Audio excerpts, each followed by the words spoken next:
floor. Okay, thank you very much for coming, because I really do realize that it's a very busy time for everybody, for some with exams, for others with marking. But we are very privileged to have really 2-for-1 deal with Sasha Berdichevsky coming on exchange through the project The Future of Russian, and Tanya together with him. So we have two wonderful speakers in a packet. So Tatjana Russita graduated from the University of Latvia in 2004 and then had a PhD from the Moscow City University of Psychology and Pedagogy in social psychology, and the topic of her PhD is «Взаимосвязь этнического состава, значимого в социальном окружении и этнической идентичности индивида в поликультурной среде» целиком на материале исследования русскоязычного юношества Латвийской Республики. So at this level of sophistication, Tanya continued working with the psychologically difficult people, as I understand, problematic people, refugees. There were two, in Moscow I worked with refugee children, and in Latvia children with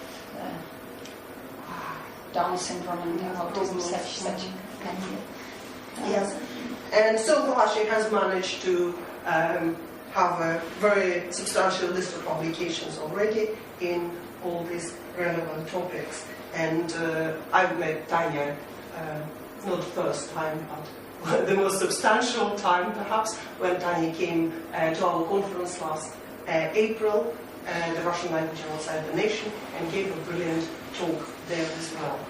So, welcome, Tanya. Thank you very much for coming. Thank you. Thank you, Laura, for such a wonderful presentation of myself. But actually, it all was right 2 months ago when I agreed to take part in seminars. But now my life developed a little bit, and now I consider this is the end of my research career. This is one of the last reports, I believe, because I started to work as an illustrator much more, and it's a minute of self-promotion. If any of you is planning to write a book and need an illustrator, you can browse my site and find out if my style is something you are looking for. Maybe just using the time. But yes, I already started half a year ago, when I was not so much of an illustrator. I started to research Latvian and Russian newspapers, Latvian and Russian media in Latvia, and so today I'm ready to present some of my research. Brief introduction to Latvian society. The total population in Latvia is about 2 million. This is data of 2000 of census, which is held in 2000, and now the new census is held, but data is not ready yet. It's just. Native speakers of Russian is 47%, and it is all around the country. In Riga, the capital city, it is about 50%, so even more. And Latvian is the only official language in Latvia, but actually you can hear both Russian and Latvian on the streets, and there are many people who doesn't speak Latvian at all. You can see they are about 30%. Quite much. Russians in Latvia. Most of Russian speakers are those who arrived during the Soviet period, and though there are many people who were also before the Soviet period, but they are mostly in Latgale, in the not in Riga, but in Riga as well. Okay, and the communities and Russians and Latvians are rather strongly separated. It is less and less now. with the change of generations, but the generation of my parents are really separated. I'm sure that I just know that my mother, for example, have no Latvian acquaintances at all, and you can live in Riga for years and don't have conversations in Latvia. And I believe that you can have no conversation in Russian as well if you are Latvian and you have mostly. Yes, and in particular Latvians read newspapers in Latvian, Russians in Russian. And the number of newspapers in Russian and in Latvian are balanced to. You understand, if there are about 40% of Russians, then the number of Russian-speaking newspapers is quite big as well. So, the question of my not research, I would like to present a brief introduction, a brief review of what happened in this field. I cannot call it a proper research, but the question still is, are there any differences between the representations of words, of news by Latvian and Russian media to their readers? And if yes, what they are? And I chose the Kononov case. I think you all, but I'll present it to everybody. Kononov. Kononov,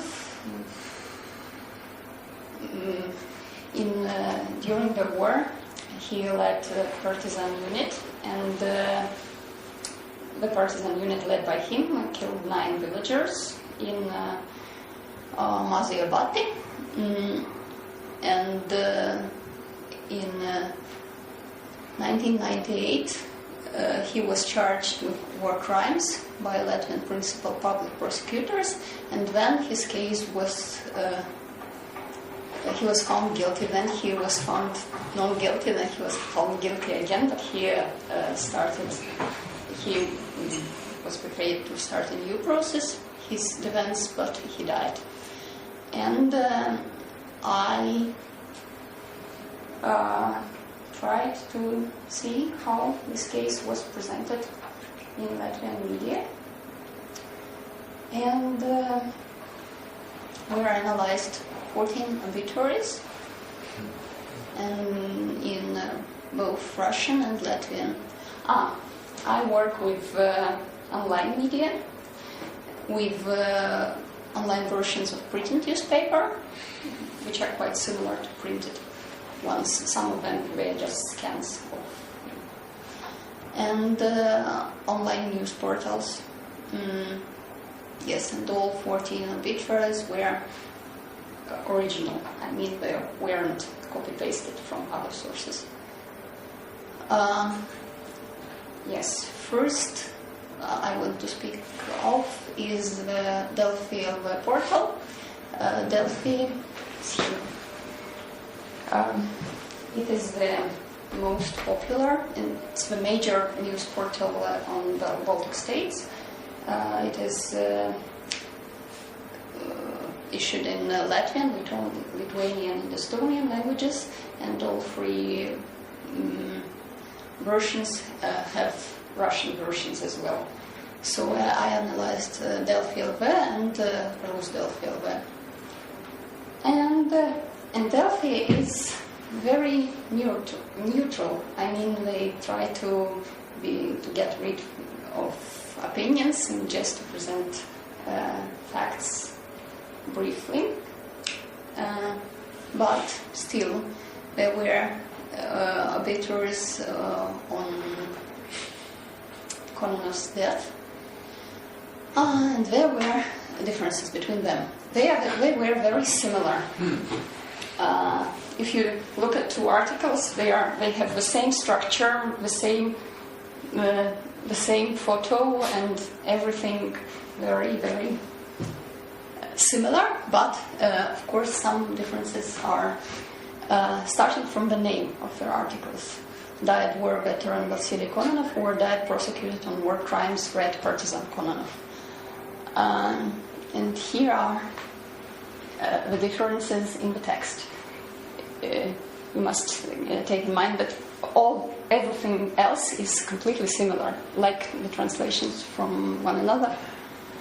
I try to understand if it is really the translation, because of course if it is one and the same portal, then of course we can take news from, but I don't know. And so Russian readers read that died great patriotic war veteran Vasily Kononov, and at the same time Latvian readers read that the leader of Red partisans prosecuted for ruthless abuse of civilians, Vasily Kononov, died. And here there are some tiny things, but I believe that they make sense. If he was honored with Order of Lenin and medals, or he was just received several Soviet honors, being active as a partisan on the territory of Latvia. Here in Russian obituary was mentioned that some of his feat of arms, some things that he must be proud of, probably, and at the same time in Latvian it is mentioned that the killings were ruthless. And of course the case was described in Russian version as well, but in Latvian it was described twice. So, and here I think it's important that there are two ideas. This idea is, here they doubt this operation was understood by contemporary Latvian state as a war crime. It is understood that you, reader, you can choose if it was or it wasn't. And on Delphi, the Latvian version is just war crime. He was sentenced for. So, and it is the most neutral obituary I ever found. Other sources. Also, I had a photo here, but I just deleted it. That was the photo of Kononov in just a suit, sitting on the desk. But all the other photos on all the portals, both Russian and Latvian, contained symbols. I'm not any visual anthropologist, and I cannot discuss much about symbols, but you can understand probably that there are Russian flag and Georgiyevskaya lentочка, and everything you can see, or that shows his connection to Russia and to war and to... Everybody can read from these symbols. Interesting that these photos, all three of them, were used in all news, both Russian, both Latvians, but that depends on reader what to read in them. And here are facts mentioned in the articles. First of all, almost all Russian obituaries, except Delphi, mentioned that Kononov was born in Latvia, and I believe it's important. Actually, it isn't, because it was Soviet Union, and okay, that's not my task to decide if it was important or it wasn't, but I believe it is important for readers, because I want to speculate and to think that it's important for Russian articles to mention that he was born in Latvia and that he defeated Latvia. He was born in, not a kind of occupant who came and do some his horrible things. And none of Latvian obituaries mentioned that. Also, brief biography is given in almost all Russian articles, and I believe it makes you feel that he was a personality, and making you interested in him, and also some feeling to, you understand, it gives some personal touch.